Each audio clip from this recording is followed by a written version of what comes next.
الحمد للہ رب العالمین والعاقبۃ للمتقین الصلاۃ والسلام علی خاتم الانبیاء والمرسلین رب اشرح لی صدری ویسر لی امری واحلل عقدۃ من لسانی یفقہوا قولی اعوذ باللہ من الشیطان الرجیم بسم اللہ الرحمن الرحیم یا ایھا الذین آمنوا، اے ایمان والو۔ اللہ تعالیٰ ایمان والوں کو مخاطب کر رہے ہیں۔ یا ایھا الذین آمنوا، اے ایمان والو، هل ادلکم علی تجارہ، کیا میں تمہیں ایسی تجارت نہ بتاؤں؟ کیا میں تمہیں ایسا کاروبار، ایسا بزنس نہ بتاؤں؟ تنجیکم من عذاب علیم، جو تمہیں نجات دے دے، جو تمہیں بچا لے عذاب علیم سے، دردناک عذاب سے، جو تمہیں ہلاکت سے بچا لے۔ اللہ تعالیٰ کیا فرما رہے ہیں؟ اے ایمان والو، میں کیا تمہیں وہ تجارت، وہ کاروبار، وہ بزنس نہ بتاؤں جو تمہیں بڑی ہلاکت سے، بڑے عذاب سے، بڑے نقصان سے بچا لے؟ وہ کیا ہے؟ اللہ تعالیٰ فرما رہے ہیں تؤمنون باللہ ورسولہ۔ غور کرنے کی بات ہے، اللہ تعالیٰ ایمان والوں کو، مسلمانوں کو مخاطب کر رہے ہیں کہ میں تمہیں وہ تجارت نہ بتاؤں جو تمہیں نجات دے بڑے عذاب سے۔ تو اللہ تعالیٰ آگے کیا فرما رہے ہیں؟ تؤمنون باللہ ورسولہ، کہ ایمان لاؤ اللہ پر اور اس کے رسول پر۔ کیا ایمان جو اللہ تعالیٰ نے پہلے مخاطب کیا ہے ایمان والوں کو، کیا وہ مسلمان نہیں تھے؟ کیا ان کے دلوں میں ایمان نہیں تھا؟ پھر اللہ تعالیٰ کیوں یہ فرما رہے ہیں؟ غور کرنے کی بات ہے۔ تؤمنون باللہ ورسولہ، کہ یعنی اللہ پر ایمان لاؤ اور اس کے رسول پر۔ اللہ پر ایمان لانا، اس کا تقاضا کیا ہے اللہ پر ایمان لانے کا؟ ایاک نعبد و ایاک نستعین، کہ ہم صرف تیری ہی عبادت کرتے ہیں اور تجھ سے ہی مدد مانگتے ہیں۔ یہ اللہ تعالیٰ پر ایمان لانے کا تقاضا ہے۔ جیسے سورہ بنی اسرائیل میں اللہ تعالیٰ نے فرمایا وَقَضَىٰ رَبُّكَ، کہ تیرے رب نے یہ فیصلہ کر دیا ہے، تیرے رب نے یہ لکھ دیا ہے۔ کیا لکھ دیا ہے؟ کہ تو کسی اور کی عبادت نہ کرنا، صرف اللہ کی۔ اس لیے اللہ تعالیٰ فرما رہے ہیں تؤمنون باللہ ورسولہ، کہ یعنی ایمان کے تقاضوں کو پورا کرو۔ وہ تقاضے یہ ہیں کہ اللہ کے ساتھ کسی چیز کو شریک نہ ٹھہرایا جائے، جو ہم ہر نماز میں، ہر رکعت میں پڑھتے ہیں، ایاک نعبد و ایاک نستعین۔ اس پر حقیقی معنوں میں عمل کرنا، صرف منہ سے، زبان سے کہنا نہیں، عمل کرنا کہ اللہ ہم صرف تیری ہی عبادت کرتے ہیں اور صرف تجھ ہی سے مدد مانگتے ہیں ہر حال میں۔ مشکل کشا صرف اللہ کی ذات ہے، رزق دینے والا، اولاد دینے والا، مال دینے والا صرف اللہ ہے۔ تؤمنون باللہ، ہمارے نفع اور نقصان کا مالک صرف اللہ ہے۔ یہ ہے اللہ پر ایمان۔ ورسولہ، اور رسول پر ایمان کیا ہے؟ جیسے اللہ تعالیٰ نے قرآن حکیم میں فرمایا لَقَدْ كَانَ لَكُمْ فِي رَسُولِ اللَّهِ أُسْوَةٌ حَسَنَةٌ، یعنی اللہ پر ایمان اور طریقہ جو ہے، پیروی جو ہے، وہ صرف ایک ذات کی ہے۔ وہ ذات ہے محمد صلی اللہ علیہ وسلم کی۔ آگے اللہ تعالیٰ کیا فرما رہے ہیں؟ اللہ تعالیٰ اور اس کے رسول پر ایمان لانے کے بعد، ان تقاضوں کو پورا کرنے کے بعد وَتُجَاهِدُونَ فِي سَبِيلِ اللَّهِ، یعنی اللہ تعالیٰ کے راستے میں جہاد کرو، کوشش کرو، جہد کرو۔ جہاد یہ نہیں ہے کہ میں نماز بھی نہ پڑھوں، قرآن نہ پڑھوں، اس کو سمجھوں نہ، روزہ نہ رکھوں، اور بھی کوئی دینی امور میں حصہ نہ لوں، یا اپنے آپ کو اللہ کے حکم کے تابع نہ کروں اور ہتھیار اٹھا کے تو میں کہوں کہ میں جہاد کرنے جا رہا ہوں۔ نہیں، جہاد اپنے ذات سے شروع ہوتا ہے، خود سے، کہ میں خود کو اللہ تعالیٰ کے تابع کروں۔ جہاد، وہ جو جہاد کافروں کے مقابلے میں میدان جنگ میں ہے، وہ اسلام کی چوٹی ہے، وہ پیک آف ماؤنٹین ہے، یعنی چوٹی اسلام کی۔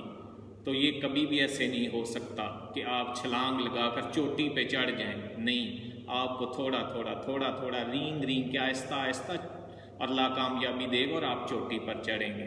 اور یہی دین میں ہے، پہلے ہم اللہ کے حکم کے تابع کریں خود کو، اللہ تعالیٰ کے حکام کے مطابق زندگی گزاریں، اور آہستہ آہستہ اگر اللہ نے چاہا تو اللہ تعالیٰ ہمیں اس چوٹی تک لے جائے گا۔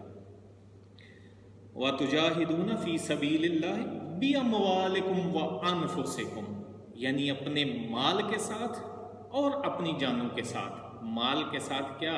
آپ اللہ کے دین کو نافذ کرنے کے لیے اپنے مال خرچ کریں، اور مال خرچ کرنے کے ساتھ انفسکم بھی ہے کہ ذاتی طور پر بھی، فزیکلی طور پر بھی، جسمانی طور پر بھی کوشش کی جائے اللہ کے دین کے نفاذ کے لیے، اس کے لیے باہر نکلیں، لوگوں کو دعوت دیں، لوگوں کو اللہ کے دین کے لیے بلائیں، یہ ہے۔ اور اس کے ساتھ ساتھ اپنا مال بھی خرچ کریں اللہ کی راہ میں، یہ ہے کوشش، یہ ہے وہ جاہد جو اللہ تعالیٰ کی ذات ہم سے تقاضا کرتی ہے اس چیز کا کہ ہم اللہ کے دین کو، اقامت الدین کے لیے اپنے مال خرچ کریں جو اللہ نے ہمیں دیے ہوئے ہیں، اللہ نے عطا کیے ہوئے ہیں، اور جسمانی طور پر بھی اس میں کوشش کریں۔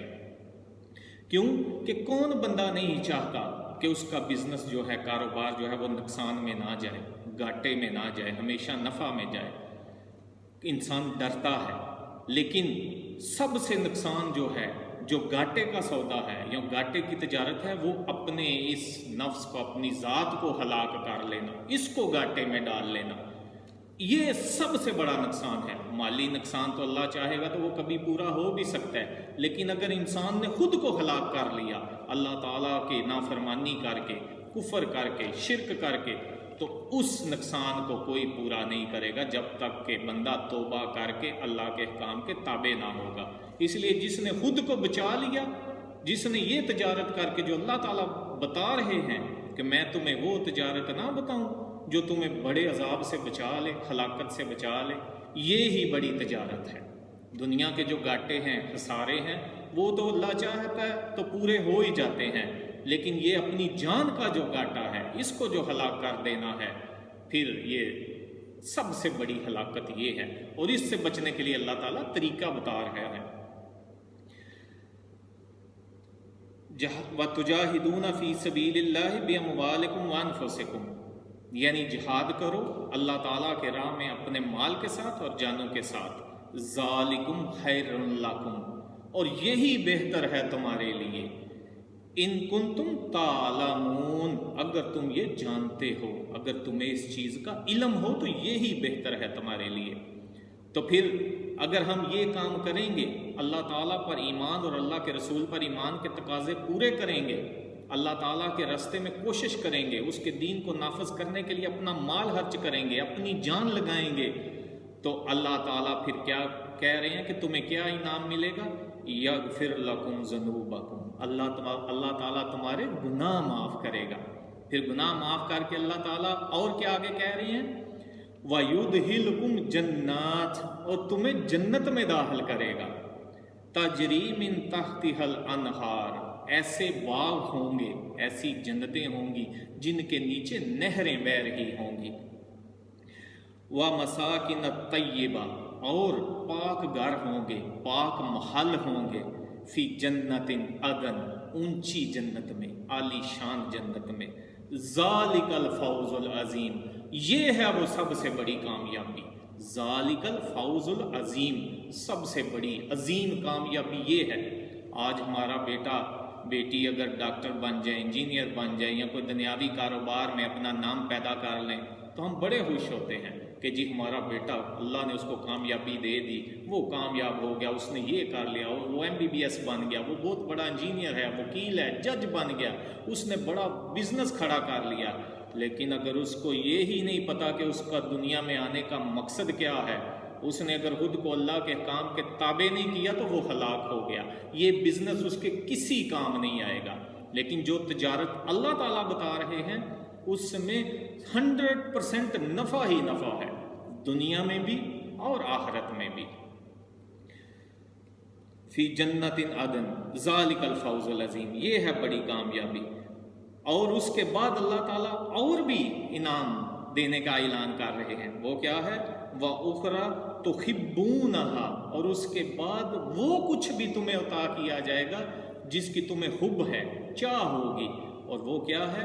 نصر من اللہ وفتح قریب، کہ اللہ تعالیٰ کی مدد ہر حال میں تمہارے ساتھ ہوگی، دشمن کے بارے میں ہو، تمہارے فیملی معاملات میں ہو، کاروباری معاملات میں ہو، دنیاوی معاملات، کسی بھی معاملے میں ہو، اللہ کی نصرت جو ہے، اللہ کی مدد جو ہے وہ ہر وقت تمہارے ساتھ رہے گی، مگر اس کی شرط ہے کہ تم وہ تقاضے جو اللہ پر ایمان اور اللہ کے رسول پر ایمان کے تقاضے ہیں وہ پورے کرو گے تو، کیونکہ سورہ عمران میں اللہ تعالیٰ نے فرمایا ہوا ہے نا، آیت نمبر 139، کہ برتری تمہاری رہے گی، تم ہی اوپر رہو گے، سپریم حکم تمہارا ہی ہوگا، لیکن اس کی ایک شرط ہے کہ تم مومن ہو۔ اگر مومن ہوگے، مومن کون ہے؟ جو خود کو اللہ کے حکم کے تابع کر دیتا ہے، جو اپنے آپ کو اللہ کے حکام پر قربان کر دیتا ہے، وہ مومن ہے، اور وہ ہی، اس کا حکم ہی، وہ ہی غالب رہے گا اللہ کے حکم کے مطابق، اور اللہ کی نصرت ہر حال میں۔ پھر اللہ تعالیٰ فرما رہے ہیں، یہ سب کچھ اعلان کرنے کے بعد اللہ تعالیٰ کہہ رہے ہیں وَبَشِّرِ الْمُؤْمِنِينَ، اور مومنوں کو جا کر خوشخبری سنا کہ یہ ایمان کے تقاضے پورے کرو گے، اللہ تعالیٰ اور اس کے رسول پر ایمان لانے کے جو صحیح تقاضے ہیں وہ پورے کرو گے تو اللہ تعالیٰ تمہیں ان نعمتوں سے نوازے گا، ہر وہ نعمت اللہ تعالیٰ تمہیں عطا کرے گا، اللہ تعالیٰ تمہیں ہلاکت سے بچائے گا، اللہ تعالیٰ تمہیں گھاٹے نقصان والی تجارت سے بچائے گا، اللہ تعالیٰ تمہیں وہ تجارت، وہ سودا بتا رہا ہے جس میں کوئی گھاٹا کسی طرح سے ہے ہی نہیں ہے۔ بظاہر اگر دنیا میں آپ کو لگے بھی کہ یہ کیا ہے، یہ ہمیں کوئی فائدہ اس طرح کا یا نہیں ہو رہا، یا اس چیز میں تو ہمارا نقصان ہو رہا ہے، لیکن وہ اللہ کی قسم وہ نقصان نہیں ہوگا، کیونکہ اللہ کا وعدہ ہے۔ خود کو اللہ کے حکام کے تابع کر کے تو دیکھیں اے مسلمان، خود کو اللہ کے حکام کے تابع کر، یہ وہ کتاب ہے، یہ وہ سودے ہیں، یہ وہ تجارتیں ہیں جن میں کوئی گھاٹا نہیں ہے، کوئی کمی نہیں ہے، کیونکہ یہ اللہ کا وعدہ ہے۔ اور اللہ تعالیٰ خود قرآن میں فرماتے ہیں اللہ سے زیادہ سچی بات کس کی ہے، اللہ سے زیادہ سچا وعدہ کس کا ہے؟ کسی کا نہیں ہے، صرف اللہ کا وعدہ سچا ہے، اور دین وہی ہے، ایمان کا تقاضا وہی ہے جیسے اللہ چاہتا ہے اور جیسے نبی صلی اللہ علیہ وسلم نے کر کے دکھایا تھا، یعنی صرف اللہ، عبادت کے لائق صرف اللہ، دعا کے لیے صرف اللہ کو پکارا جائے، کسی اور ہستی کو غائبانہ طور پر کسی نبی، رسول، کسی پیغمبر، کسی ولی، کسی صحابی، کسی امام، کسی کو نہ پکارا جائے، کیونکہ یہ شرک ہے، یہ ہلاکت ہے اللہ کے علاوہ غائبانہ طور پر مدد کے لیے کسی کو پکارنا، کیونکہ مدد صرف اللہ کی ہے ہر حال میں، صرف مشکل کشا، حاجت روا، رازق صرف اللہ کی ذات ہے، کیونکہ اللہ تعالیٰ فرماتے ہیں نا کہ اللہ تعالیٰ اگر دن کو تمہارے اوپر رات کر دے ہمیشہ کے لیے تو کون ہے جو تمہیں دن لا دے، اور اگر اللہ تعالیٰ ہمیشہ کے لیے دن کر دے تو کون ہے جو تمہیں رات لا دے؟ کوئی بھی نہیں۔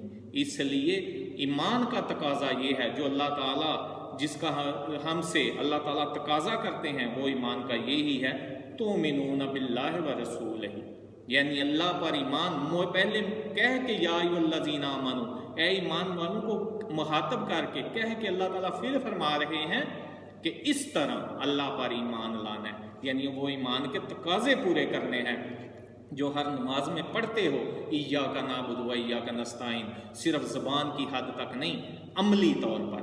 تو بھائیو یہ وہ تجارت ہے جس میں کوئی گھاٹا نہیں ہے، جس میں 100% نفع ہی نفع ہے، دنیا میں بھی اور آخرت میں بھی۔ اللہ تعالیٰ ہمیں صحیح دین سمجھنے، سیکھنے اور اس پر عمل کرنے کی توفیق دے۔